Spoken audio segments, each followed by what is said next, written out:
Iya. Eh, Silakan kalau ada yang mau tanya lagi, silakan angkat tangan. Kalau ada ibu-ibu atau mungkin ada bapak-bapaknya, saya nggak, mungkin ada bapak-bapaknya juga yang mau bertanya. Kita sudah 3 jam lebih, ya tadi terlambat beberapa puluh menit.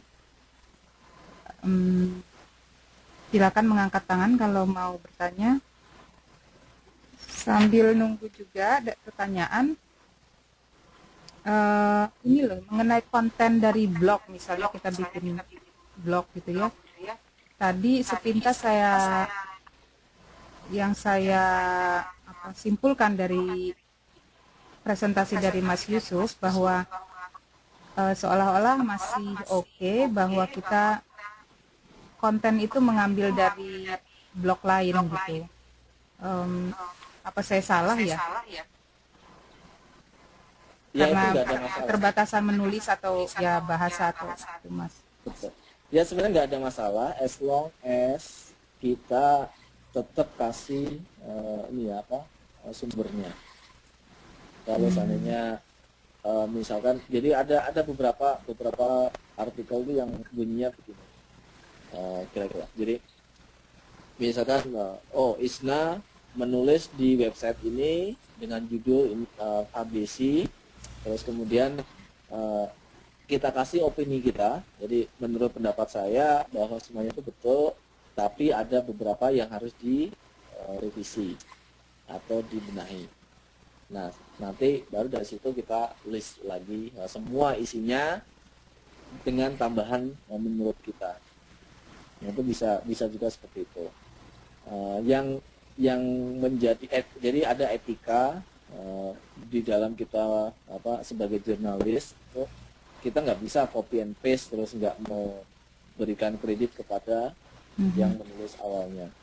Jadi kalau memang tulisannya tuh kita ambil dari apa tempat lain, usahakan itu di bawah atau di atas itu kita kasih tahu bahwa artikel ini diambil dari website aslinya. Itu apa? Gitu. Iya. Jadi pertanyaan saya kalau ya memang itu menyangkut dengan etika. Jadi kalau misalnya kita hmm, apa jelas-jelas cuman mindahin tulisan orang gitu ke blog kita, terus tapi tetap dengan mencantumkan eh, addressnya mereka gitu ya, Mhm. itu ya masih oke apa enggak? Iya masih oke. Ah, oke. Lebih oke lagi kalau seandainya minta izin. Kalau memang si penulisnya itu punya apa menaruh email addressnya yang bisa dikontak. Tapi kalau seandainya enggak, ya cukup dengan memberikan link itu sudah oke. Ya mungkin Hmm. nanti saya tadi pada saat menjawab pertanyaan Mbak Aswita, mungkin sedikit saya contohin sebentar.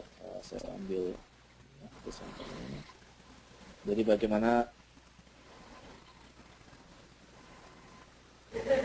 seperti yang saya tadi sampaikan bahwa kita bisa dengan menggunakan Google Analytics itu kita bisa tahu berapa banyak pengunjung dari website kita per harinya itu berapa, bisa juga mau per month atau per eh, apa terserah ininya ya, jadi bisa di set date ringnya, jadi mau sebulan atau seminggu terserah.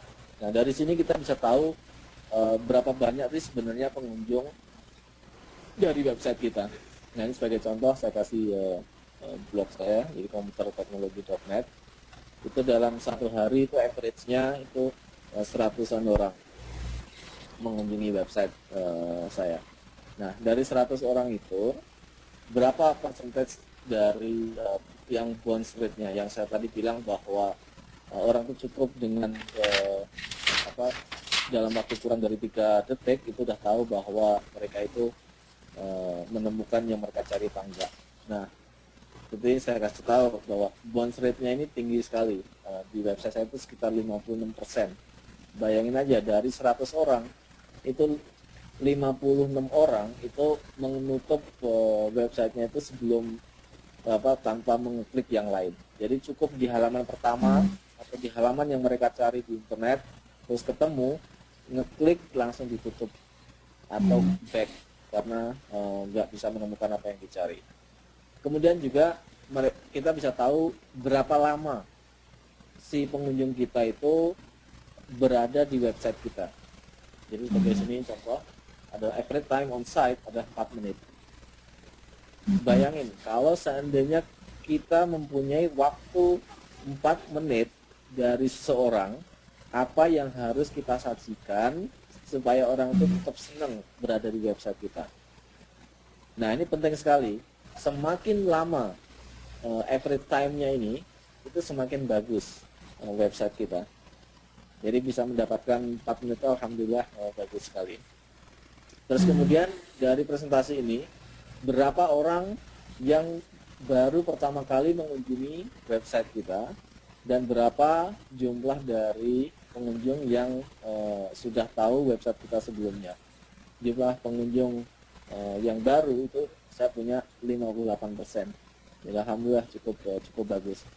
Nah, perlu diingat juga bahwa saya punya 12.000 orang member di Komputernet, tapi hanya 100 orang yang mengunjungi website.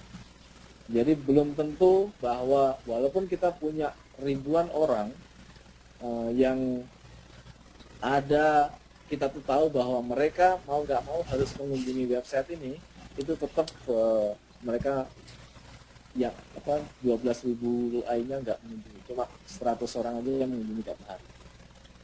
Nah, ini juga kita bisa tahu berapa visitnya, page view, dan kemudian Nah, salah satu yang penting juga yang perlu diketahui adalah demografi dari pengunjung kita. Nah, ini di sini bisa kita lihat berapa pengunjungnya tuh yang dari Amerika, berapa pengunjung dari Asia, berapa pengunjung dari Indonesia. Nah, dengan begitu kita bisa tahu apa sih sebenarnya informasi yang harus kita sajikan di dalam website kita sehingga akan menarik banyak pengunjung. Kalau seandainya memang pengunjungnya itu ternyata dari Indonesia semuanya, maka website kita ya mau nggak mau harus pakai bahasa Indonesia. Tapi kalau kita mau extend untuk orang asing, orang dengan bahasa Inggris, maka kita harus punya 2 bahasa at least. Atau kita dedikasikan satu website untuk yang bahasa Indonesia, website yang lain satu lagi pakai yang bahasa Inggris, dan seterusnya.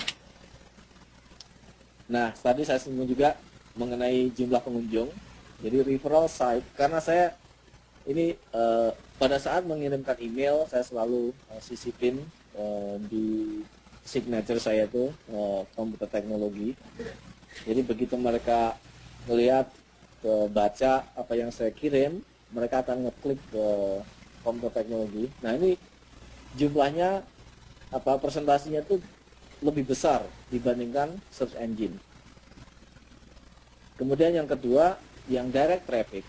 Jadi orang yang udah tahu duluan bahwa untuk mencari informasi yang diperlukan sama dia cukup mengetik komputer-teknologi.net, itu jumlahnya 34%.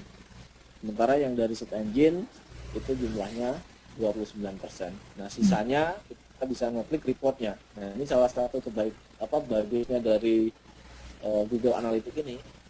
Itu kita dikasih tahu hampir semua informasi yang kita perlukan. Nah, ini di top trafficnya direct, Google, Yahoo, dan dari email. Jadi kalau saya kirim email melalui Google dan orangnya itu pakai Google account, maka ini ada 78 orang yang datang. Facebook juga begitu. Saya masuk ada 70 orang yang datang ke website karena link yang saya tampilkan di sana.